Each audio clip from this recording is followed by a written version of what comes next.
Let us see what do we have here for today sa inyo, guys. But this caught my attention. Strength card energy. Could be dealing with a Leo, but doesn't have to be. Pwede ring any zodiac sign, pero baka may Leo siya sa kanyang natal or birth chart, kaya naman just take only what resonates. But what I'm trying to say, okay, is this energy is something here that gives me this type of energy na parang ang bigat sa likod, no? Parang may pasanin ditong mabigat, no? Na parang, alam mo yung gusto mong maglakad, pero ang bigat ng dala mo, ano? Or ganito na lang pala, ang dami mong dala pero walang tricycle. Kaya in short, no, instead na mag-intay ka doon, ilang oras ka na naghihintay, maglalakad ka na lang habang bitbit mo yung mga dala-dala mo, 'di ba?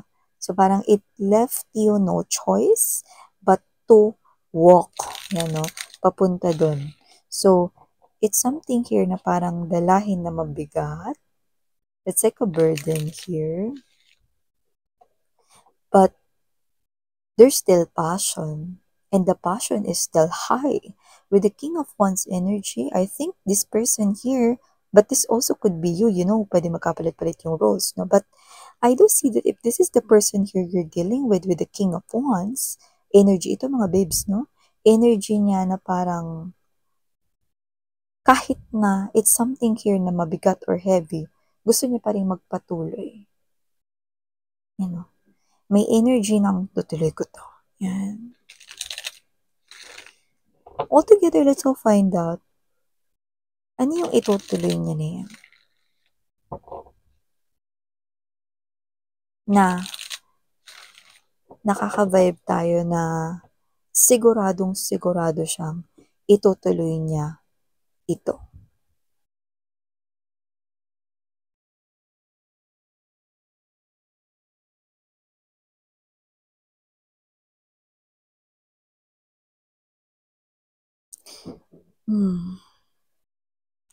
Alam mo, may nawiwindang dito. Yan, no? Kung sino man tong energy na to, nawindang siya rito, mga babes, no? Mamaya, alamin ko, no, kung tama ba, no, yung ating nag-vibe or nasisense dito, no? Pero, yun muna, no?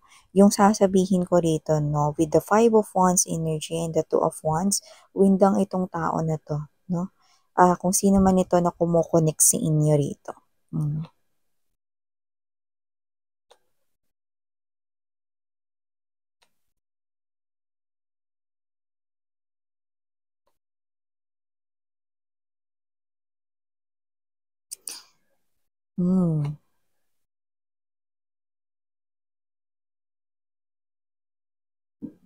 There you go. 3 of Cups in reverse position. Bottom of the deck, 7 of Coins.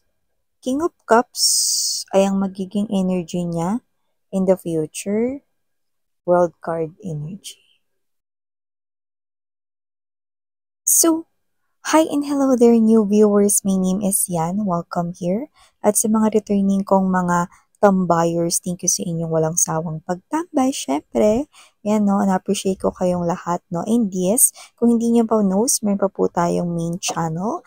Ang link ay inilagay ko sa description box ng reading na to. Kaya naman kung interesado kayo na tumambay din dyan, meron din tayong ina-upload na daily collective readings for all signs. Ano mang zodiac sign ninyo, pwede kayong manood at makinig, basta just take only what resonates. At kung hanap niyo naman ay ang reading per zodiac sign, no? Zodiac sign ninyo, or kung meron kayong gustong specific na zodiac sign na tingnan, istokan, or whatever, meron din tayong reading per zodiac sign.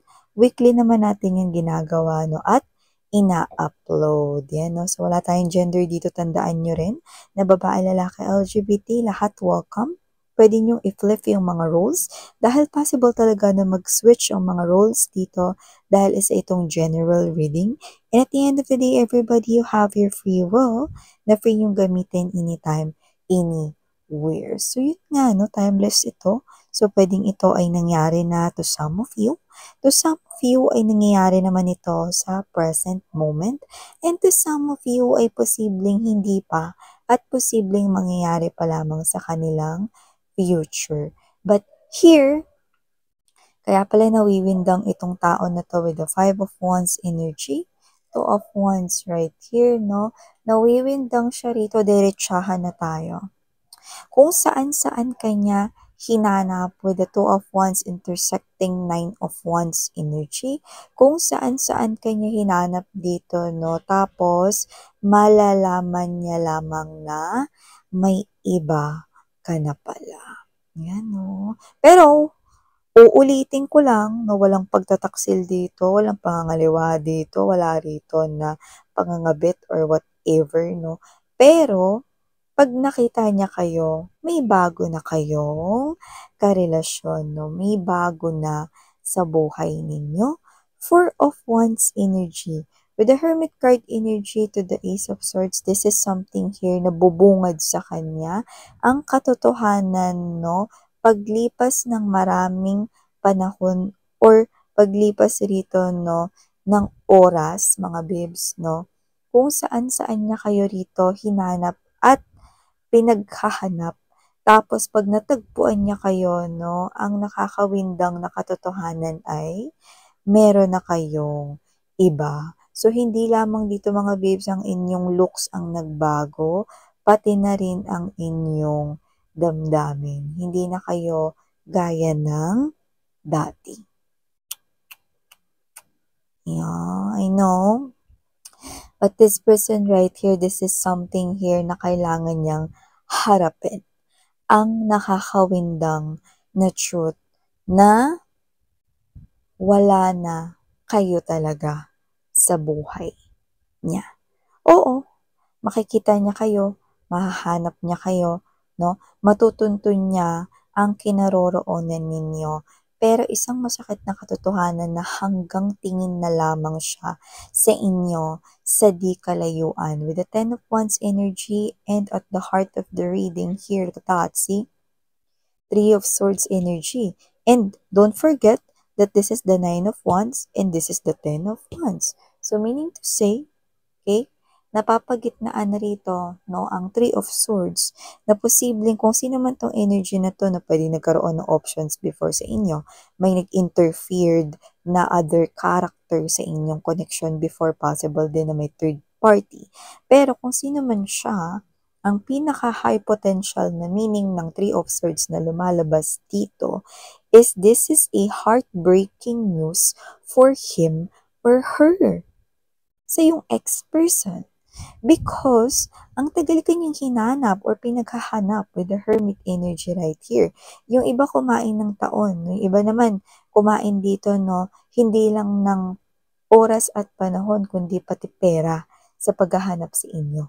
You know, pwede kasing nag-hire siya rito ng someone to look out for you kung nasan kayo, no? To look after you, mga ganyan, or whatever, no? So, nakita natin dito na very persistent yung energy niya, no? Nung hinahanap niya kayo.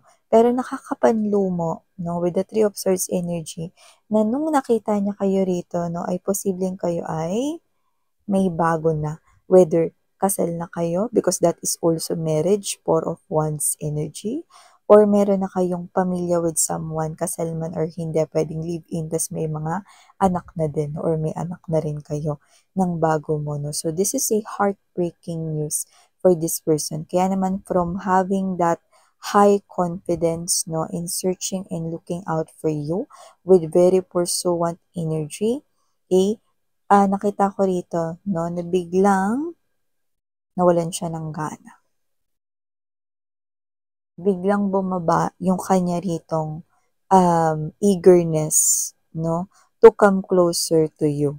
Okay? Bakit miss yan? Kasi dumidistansya at didistansya siya rito, no, kapag nakita at natuklasan niya na pamilyado ka na or may bago ka na. Kasal ka man or hindi pa, basta may bago na sa buhay mo. Kaya tingnan mo, kaya siya nanlulumo dito. Kasi ito na yung magiging pinaka, Three of Cups energy. Ito na yung pinaka may isip niya rito sa inyong connection after finding out, okay, na kayo ay konektado na sa iba. Yan. Ito na yung pinaka magiging energy niya. Okay? Yung parang kawalan ng pag-asa na magkakabalikan pa kayo. Malabo na. Dahil sa oras na makita ka niya, malalaman niya or mapag-aalaman niyang kasal ka na or may bago ka na. Hindi lamang ang iyong ugali, behavior, characteristics, no? Or physical appearance ang nagbago, kundi pati rin ang iyong damdamin para sa taong ito. Ano? May energy rin dito na posibleng pinili nyo talagang lumayo sa kanya before because it's too painful for you. So, malinaw kung nakita yun with the Three of Swords energy. Lalo na kung in-involve niya kayo sa isang third party. Yan o. Others of you, you did chase after this person here just to make him or her come back to you. But it looks like this person did chose a different pathway here. And mukhang nakita niya, no, na parang akala niya grass was greener on the other side, but it looks like it isn't, diba? Kaya naman, kung sino tong energy na to, pag nakita niya kayo, ito yung pinakabubungad na pinakamasakit na katotohanan. A very heartbreaking news for this person is that hindi na kailanman kayo makakabalik sa kanyang buhay. Yan. So, I think this person here did learn his or her lessons in a hard way. But, kung sino man siya rito, it looks like this person here, alam mo yung energy niya na parang dito sa natutunan niya na to, dahil pipiliin niya ritong hindi manggulo at dumistansya sa inyo, parang nag-matured siya. Kasi may immaturity tayong nakita sa kanyang energy. So, alam mo kasi, no, isang mature decision, yung pag-walk away sa isang person just to make him or her happy, no? Just to let you guys, collective, no, na maging happy with your new person or with your new love. Why? Because kapag nakita niya kayo, you are already stepping into that type of energy that you are so committed with your new person and you are so dedicated and so in love with your new person. So, isang mature na desisyon yung gagawin niya to step back or to step more patalikod just to let you live, okay, sa ganong klase ng life. Kasi, siya ito na hindi na magpapakita sa inyo. You know? Kasi ayaw niya na rito makaramdam kayo ng kahit na anong hindi magandang emosyon. Kagaya ng pagkagalit, baka galit pa kayo sa kanya. Or kagaya ng pagkalungkot, diba? Or maalala ninyo yung nagawa niya ritong pagkakamali. So lahat ng yun ay maaaring maging equivalent ng mga negatibong emotions or feelings, no, sa inyo. Mga alaala, no, kapag nakita, di ba kapag nakita natin minsan, no, yung taong naging dahilan kung bakit tayo nabibwisit. Di ba nakakainis? May parang, sana hindi ko na lang siya nakasalubong, sana hindi ko lang siya nakilala, sana hindi ko lang siya nakita. So, yun yung pinaka may isip niya dito. That's why this person will step back and will step a little more patalikod or backward, no? Just to let you live the life, no? Ayaw niya na kayong guluhin dito. Pero, sobrang masakit yun for you.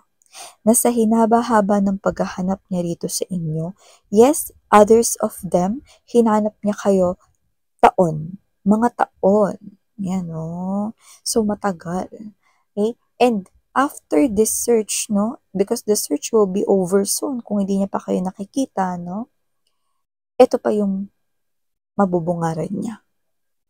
Yung nasa piling na kayo. At ang pinakamasakit, masaya at kontento, okay, yung maibibigay ninyong mensahe, no, just by this person here looking at you from afar, mararamdaman niyang kontento kayo with your new person and there's a lot of love, no, with the new person.